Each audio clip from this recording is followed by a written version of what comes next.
जय श्री राम, श्री सद्गुरुदेव भगवान की जय। मैं दिशा नागपाल भगवान की कृपा एवं श्री सद्गुरुदेव के आशीर्वाद से साध्वी अमृतानंद त्यागी जी द्वारा लिखित पुस्तक तस्मै श्री गुरुवे नमः को ऑडियो रूप में प्रस्तुत करने जा रही हूँ। यह पुस्तक परम पूजनीय गुरुदेव की जीवनी पर आधारित है। आशा है कि हम सब इस दिव्य चरित्र को सुनकर स्वयं को आध्यात्मिक उन्नति की ओर अग्रसर करेंगे। तो चलिए श्री गणेश करते हैं। साध्वी अमृतानंद त्यागी जी लिखती हैं, लगभग 12-13 वर्ष पहले की बात है। परम पूजनीय प्रातः स्मरणीय भगवान श्री राम स्वरूप श्री सद्गुरुदेव का जीवन चरित्र लिखने का आग्रह बहुत समय से बहुत लोग कर रहे थे। स्वयं मुझे भी इस विषय में लिखने की इच्छा तो थी ही, क्योंकि जब हम असाधारण व्यक्तित्व के धनी किसी महापुरुष के विषय में पढ़ते हैं तब जाने अनजाने अजागृत मन पर उसका बहुत प्रभाव पड़ता है। उसे पढ़कर हमारा जीवन पूर्णतः न सही किंतु थोड़ा बहुत तो बदल ही सकता है, और यदि पूरे मन से कोशिश करें तो उस दिशा में 2 कदम तो आगे बढ़ ही सकते हैं।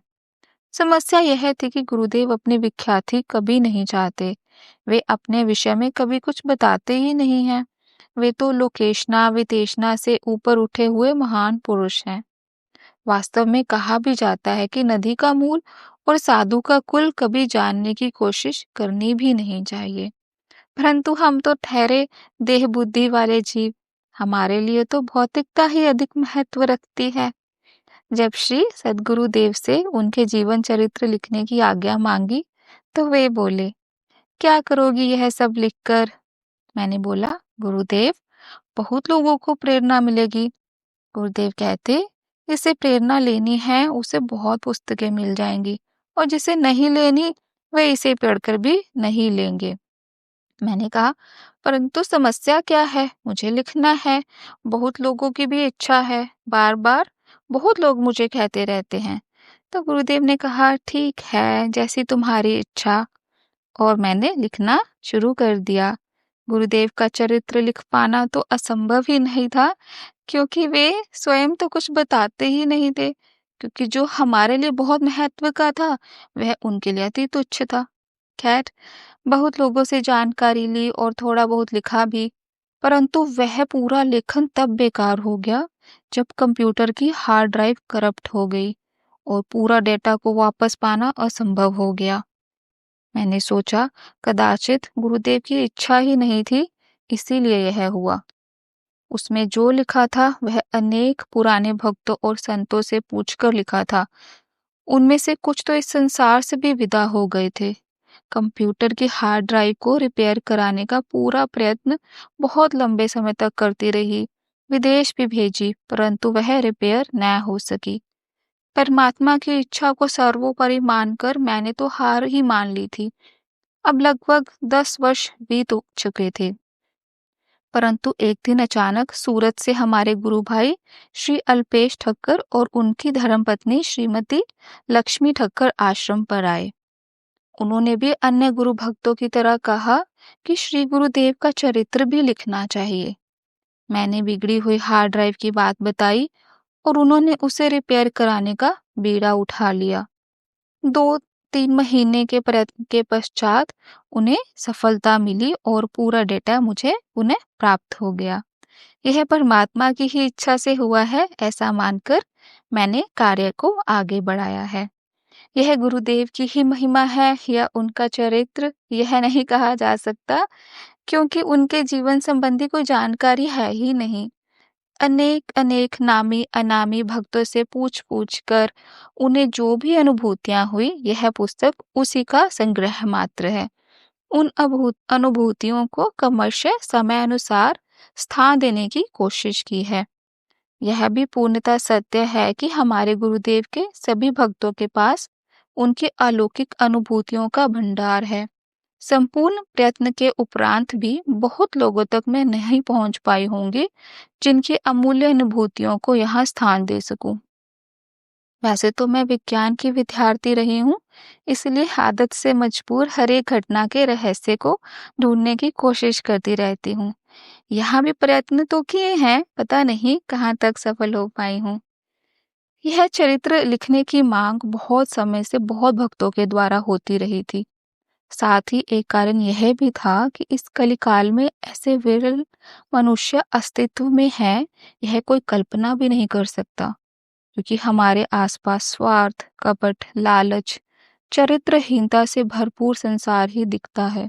नीति, नियम, निरअहंकारिता, निस्वार्थ सेवा की भावना, निष्प्रिय मानवता और उच्च आदर्श की बातें तो अब पुस्तकों तक ही सीमित रह गई हैं।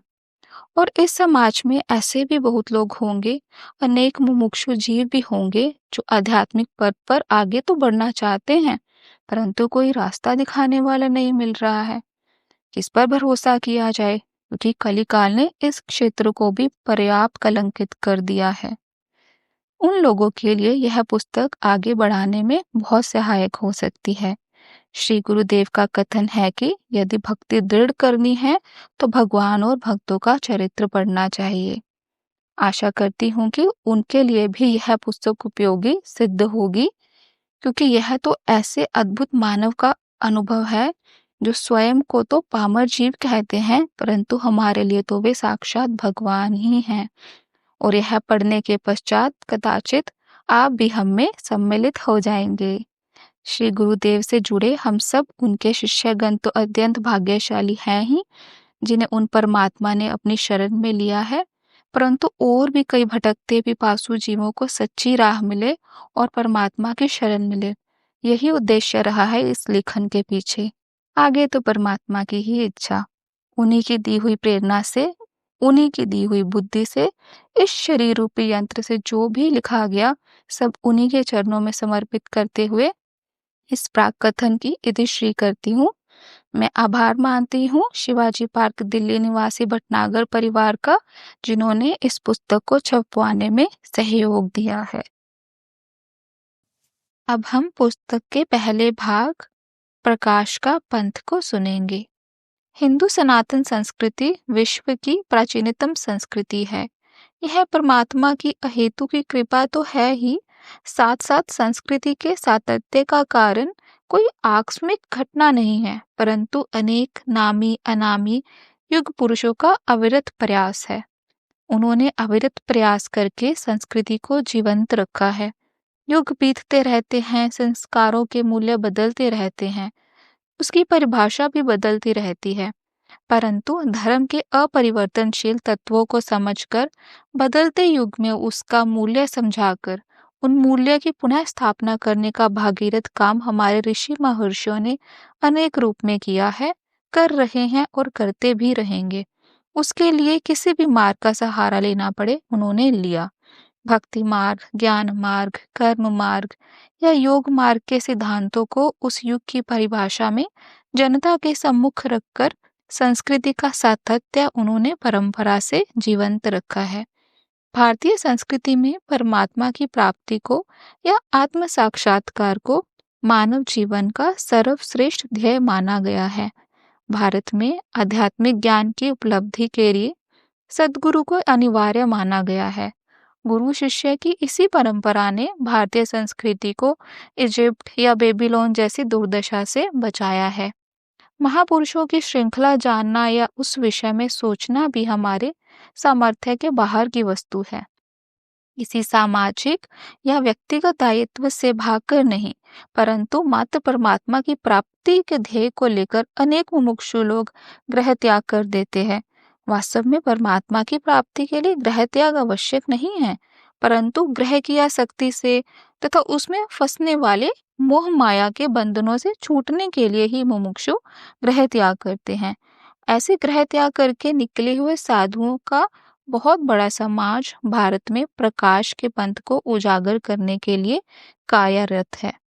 कुछ तो साधक अवस्था में हैं, जो अपनी विभिन्न साधना पद्धति से अपनी साधना के द्वारा परम तत्व की प्राप्ति में लगे हुए हैं, और कुछ परम तत्व के प्रतीक जीव मात्र की निस्वार्थ सेवा में लगे हुए हैं। कुछ सिद्ध अवस्था में हैं, जो परम तत्व का साक्षात्कार करके अन्य जिज्ञासुओं का मार्गदर्शन करते हैं।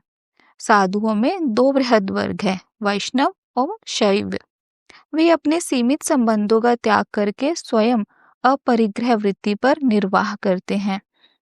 ज्ञाति, पंथ, वर्ग, रंग, जाति अथवा प्रजा के कार्य किसी भी प्रकार के पूर्वाग्रहों को छोड़कर विश्व बंधुत्व की भावना से करते हैं। उनका मार्ग कोई भी हो सकता है, योग, ज्ञान, भक्ति, कर्म या सबका समन्वय। मात्र मुक्ति का ध्येय और मानव सेवा उनका जीवन मंत्र होता है। उनमें अनपढ़ भी हैं तो पढ़े लिखे भी। प्राचीन गुरु परंपरा के अनुसार गुरु निर्दिष्ट मार्ग का अनुसरण करते हुए वे अपने ध्येय को प्राप्त करते हैं। भारतीय जनमानस में ऐसे साधु समाज को बहुत सम्मान से देखा जाता है। सब कुछ होते हुए भी अपना जीवन बहुत सादगी से या आकाश वृत्ति पर वे निर्वाह करते हैं। माता पिता, भाई बहन और पूरे परिवार को छोड़कर, अपनी संपत्ति का त्याग कर, घर में प्राप्त सुख सुविधाओं को और सुरक्षा को छोड़कर जीवन का परम लक्ष्य परमात्मा की प्राप्ति की राह पर वे निकल पड़ते हैं। उनको पता है कभी 56 प्रकार के भोग मिलेंगे तो कभी कई दिनों तक भूखा भी रहना पड़ सकता है। कभी पहनने ओढ़ने के लिए बहुत सिफदा मिलेगी तो कभी फटे पुराने वस्त्रों से ही गुजारना करना पड़ेगा। परंतु जीवन की यही अनिश्चितता को उन्होंने पथ पर जाने से रोकती नहीं है। उनको अपने भगवान पर संपूर्ण श्रद्धा है। वे जिस भी परिस्थिति में रखे उसे वह सहर्ष स्वीकार कर लेते हैं। इसीलिए उन्हें अन्य लोगों की तरह कल की चिंता नहीं रहती है। तो ये था पहला भाग।